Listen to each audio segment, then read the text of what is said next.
Hi అండి, welcome to my channel Teja square. ఈరోజు నేను చేసే రెసిపీ ఏంటంటే సొరకాయ హల్వా. ఈ విధంగా హల్వా చేసుకుంటే చాలా సాఫ్ట్గానే కాదండి, నోట్లో వేసుకుంటే వెంటనే కరిగిపోవటమే కాకుండా రుచిలో అమోఘంగా ఉంటుంది. ఈ స్వీట్ హల్వాని తప్పకుండా ట్రై చేయండి.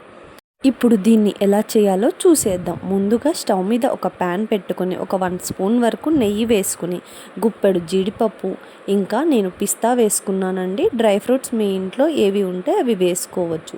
ఇవన్నీ బాగా రోస్ట్ చేసుకుని పక్కన పెట్టుకోవాలి.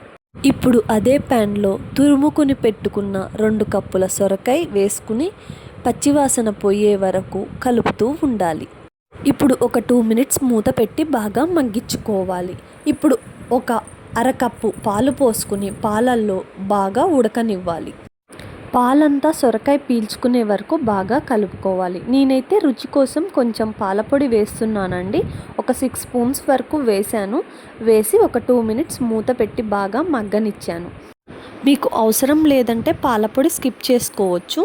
దాని తర్వాత కలర్ కోసం నేను ఫుడ్ కలర్ని యాడ్ చేస్తున్నాను. ఫుడ్ కలర్ కూడా మీ ఆప్షన్ అండి, నచ్చకపోతే ఇది కూడా స్కిప్ చేయొచ్చు. ఇది మూత పెట్టుకుని బాగా మగ్గించుకోవాలి. తర్వాత నేనైతే ఒక 8 స్పూన్స్ వరకు షుగర్ యాడ్ చేస్తున్నాను. షుగర్ కూడా మీ ఆప్షన్ అండి, ఎక్కువ కావాలంటే ఎక్కువ వేసుకోండి, తక్కువ కావాలంటే తక్కువ వేసుకోండి.